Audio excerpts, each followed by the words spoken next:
Hey, what's up, everybody? BDF44 coming at you with another video. All right, so the Lakers play the Clippers tonight, even though in my last reaction, I said that the next game we played was the Bulls, but I was wrong. There was a game slapped in between that, considered a road game, even though, of course, it's going to be at Crypto. And the Clippers have won 4 of their last 5 games. They beat, as of late, the Brooklyn Nets. Yeah, right, the team we lost to a few nights ago. You know, they've beat the likes of the Oklahoma City Thunder. They lost to the Timberwolves. They beat the Raptors, and I forgot what the game was, the other game that I'm missing there. But this is a team that's shooting the ball extremely well from behind the arc, man. They shot no lower than 43% in any of the last 5 games, no lower than that. And the Timberwolves lost. The Timberwolves just happened to shoot better than them, and other than that, they've been out shooting teams, man. They were 50% from the field and the 3 in the Nets win. And we're just going to have to understand that as we go into this basketball game. Regardless of how many they shoot, they're probably not going to shoot no lower than 43% from behind the arc. Paul George and that OKC win was unbelievable. I saw a good portion of that game, and he was just killing his old team, man. He's really playing at a high level. Russell Westbrook in the Nets game had a fantastic double-double off the bench. I believe it was 23 points or something like that. I think it was a double-double. I don't quite remember what his assist total was. But one of those games he played in as of late, he had 11 assists off the bench. So he's in a nice stretch for himself, basically. James Harden hasn't been shooting the ball as well as you would think, but he's getting other guys involved. And at any moment, that could change. Ivica Zubac is out. He hurt himself pretty bad and is going to be missing for about a month and a half, 2 months.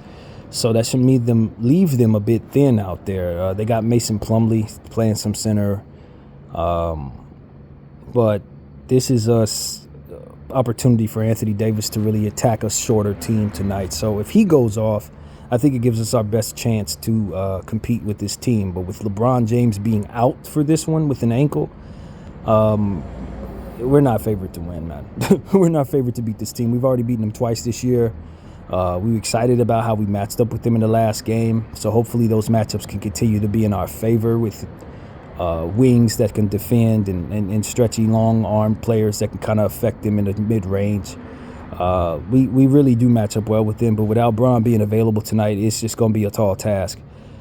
D'Angelo Russell, coming off a fantastic game. I believe he had like 37 points or something like that in the last one. Fantastic stuff. 8 assists, I believe it was. Shooting the ball 6 of 11 from behind the arc, somewhere in that range.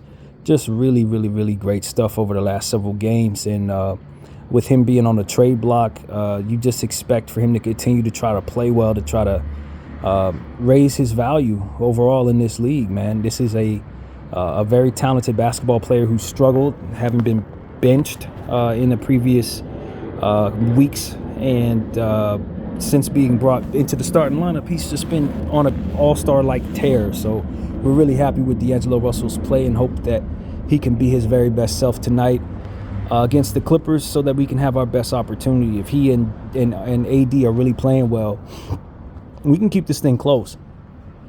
So that's really what it's about. I think, you know, with Bron being out with the ankle injury, what this really does is just showcase guys like Rui and Vanderbilt, and, you know, gives other players opportunity to just do what it is that they do against very high-level talent. And if we could somehow get a fantastic win tonight without LeBron James, I think that'll speak a great deal to what our negotiation power will be in trades. And that's really what it's all about, to be honest with you. I don't think Bron is sitting because he can't play. I personally think he's sitting so he can showcase others. Rest is something that he could probably use, but if this were a playoff game, I'm pretty damn certain he'd play. So, yeah, I just think this is more so about the showcasing of different players on our team to up their value so we can make moves. And win or lose, I do think that is the agenda of this basketball team right now. I really do believe that. You know, we've come out some good games from guys like Christian Wood, who's been playing significantly better defensively. Vanderbilt is finally fully healthy, and he's looking like his regular self. We like that. I believe Taurean Prince will be available for this one. He was missed for the last one with a knee, little bit of knee soreness.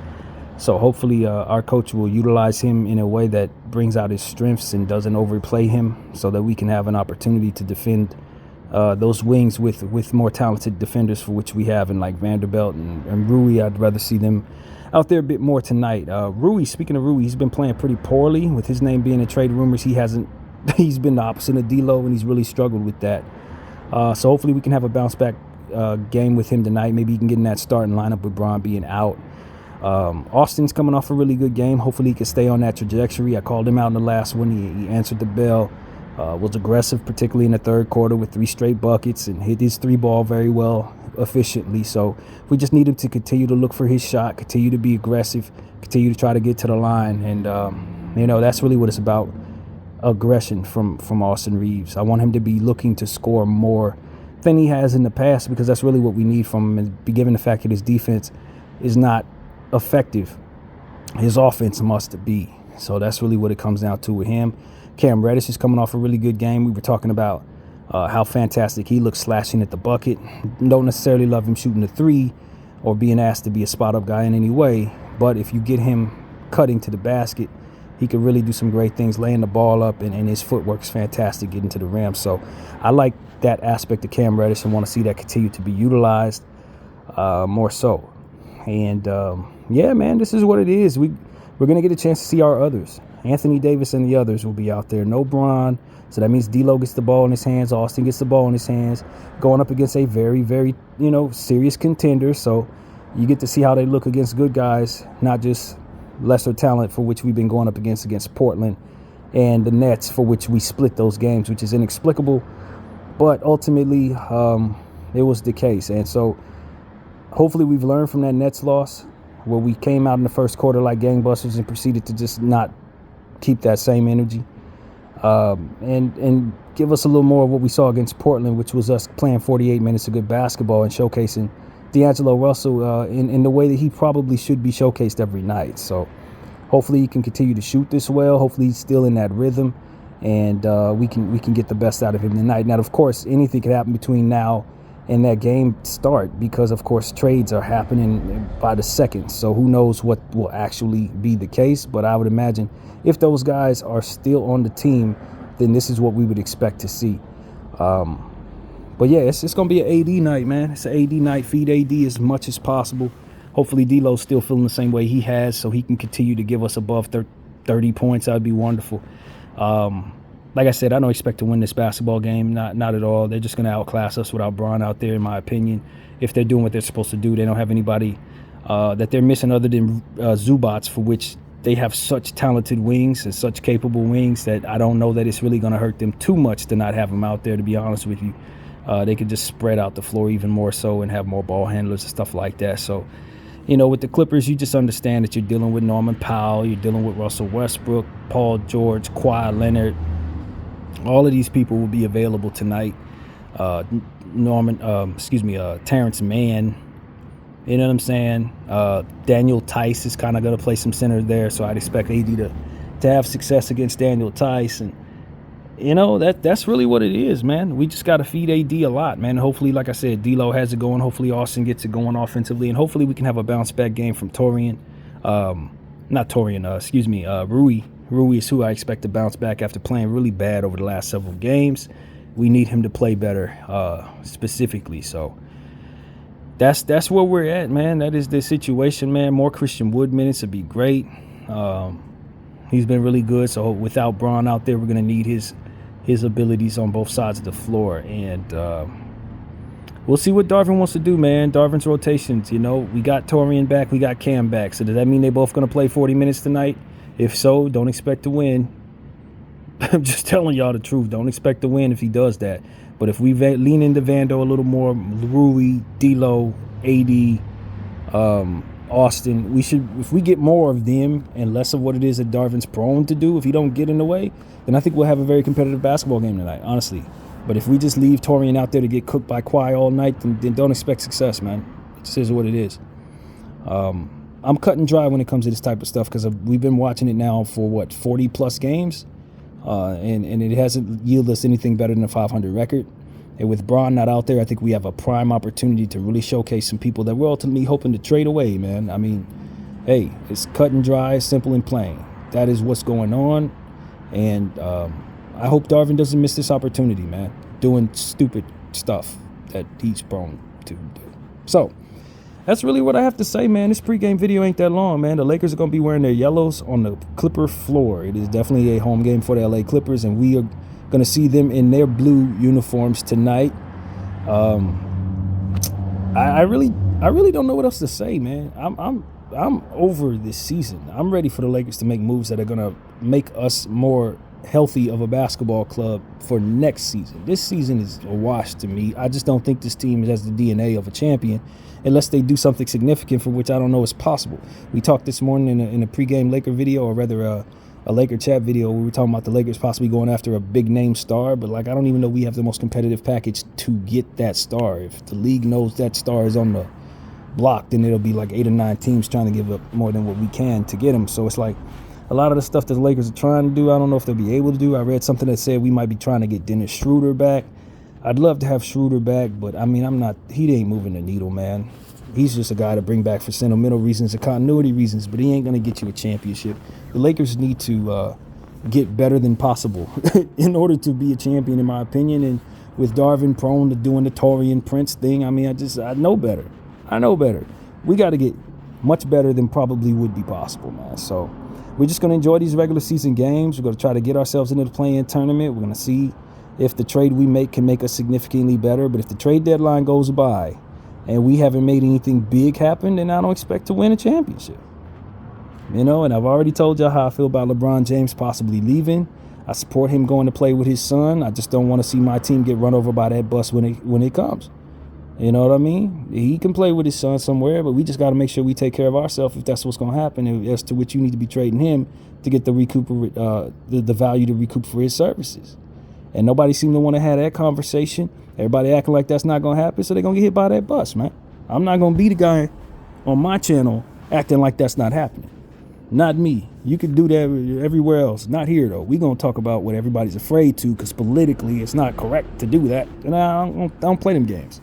I'm worried about my team being better in the future, and letting his value just dissipate out the window is just it's not something I have to do. You know, if I'm in control of this basketball team, I don't have to do that. He doesn't have a no trade clause. He's already told us what he wants to do. So if people want to act like it ain't happening, then you're just gonna be in denial when it does. That's it. I don't play that. So, you know, it is what it is, man. The Lakers seem to be on a fast track to nowhere. We're a 500 ball club, going up against a team we cannot likely beat without the star that we definitely need to try to keep, but can't, because he's going to do something that means something to him. So he's not going to be out there tonight, and you're going to get to see what that team looks like when he's not. That's kind of what I'm taking from him sitting. Y'all don't want to make the moves to take this seriously in regards to myself. Bron says, all right, I'm going to sit when you need me not to, against your biggest rival who's obviously better than you. I don't think he's that hurt, man. Not tonight. I don't think he's that hurt. I think this is a long, prolonged protest to either make the team better or trade him somewhere. Honest to God, I think that's what this is. I really believe that. I think that LeBron James is in a place in his career where he can't afford to throw seasons away, and his team's trash. Like, straight up. They're mediocre and don't necessarily appear to have the assets to get a lot better. So the best thing he could probably do is sit and give them an opportunity to raise the trade value of the people he's hoping to move, and hopefully his coach can effectively do that tonight. You know, that's what I see there. Him getting out of the way to let guys have the ball, man. Since guys want the ball when they're hot, want to fake passes behind their back to him and lay the ball up instead. Cool. See how it is against these teams without me. Maybe you can continue to do this. That's exactly what this speaks to me. That's exactly what this speaks to me. And LeBron James just kind of like, all right, cool, you got it. I'll sit. We'll see how it goes against the Clips. So, I don't know, man. I'm not excited about the chemistry of this team. I'm not excited about Jeanie not firing his coach. I got a million reasons why that is. It ain't personal. I just think that we need to be more effective in saving our backsides. And if we can't get better, then we need to be honest about what LeBron's situation is going to be about and what that looks like for our future. So we can mosey around like this ain't that big of a deal And then we're going to see what it is that I'm trying to keep from letting happen if people listen to me. So, the Clippers are just another basketball game ahead. We've already won 2 against them. It'd be great to beat them again. But this ain't the day where we run around saying, well, F the Clips, talking all this. Not today. Not today. With Bron sitting down, you'll be able to do that if we happen to win this basketball game. But beforehand, with what it looks like, this is the day you just sit back and focus on yourself.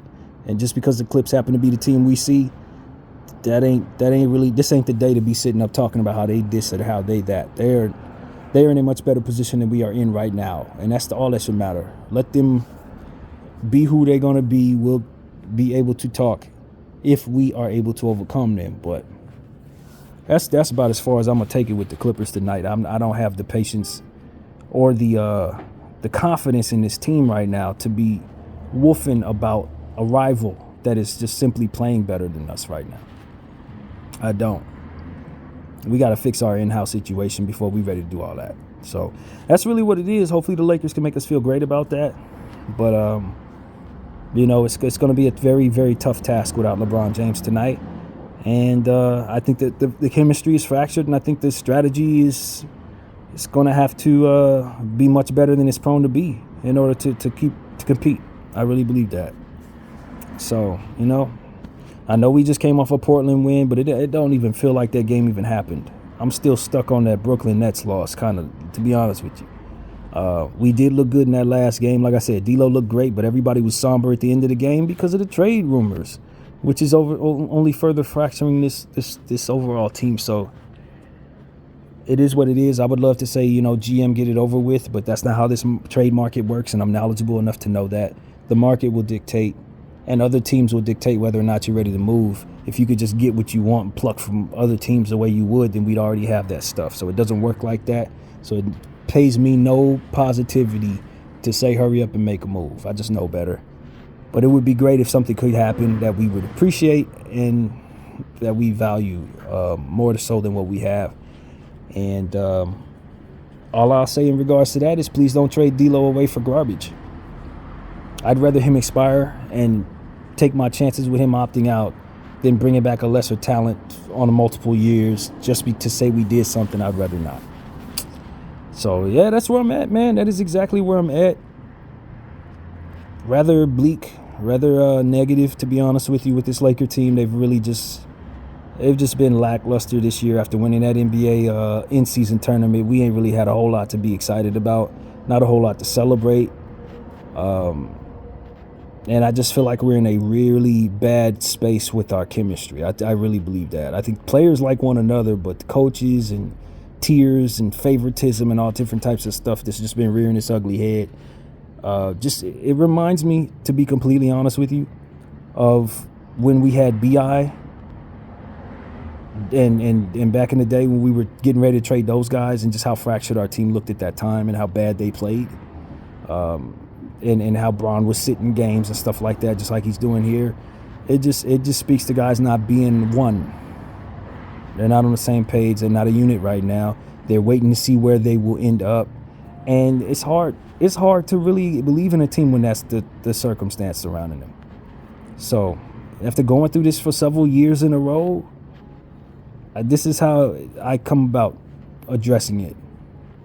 After dealing with this many, many, many years in a row now, 6-7 years in a row of this, is just how you feel around January when it's almost trade deadline time. It's hard to believe in your team because they feel they're going to be somewhere else in a couple of weeks. So that's really what it is, man. We'll just watch these games. Hopefully we can raise the trade value of people. Hopefully we can get ourselves the pieces we're looking for. And we'll do the best we can with Darvin from there. So that's pretty much what I got to say, man. Good luck to the Lakers against the Clippers tonight. It's a road game, but we're happy that we don't have to leave the city to play it. And hopefully that routine process continues to keep us feeling good about at least what goes on off the court with the players, man. At least they can feel good about it, sleeping in their own bed in a road game situation, which is the luxury of having a Clippers in this city. So that's it, man. That is all I got to say. I hope the Lakers play great tonight, 7 p.m. Shout out to the guys who are really going to put it all on the line tonight. AD has been great for us all year. He's been trying to hold down the fort, keep us going, man. I couldn't be more proud of AD. And that's pretty much what I got to say. My name is BDL44. I thank you all for watching. I'm out.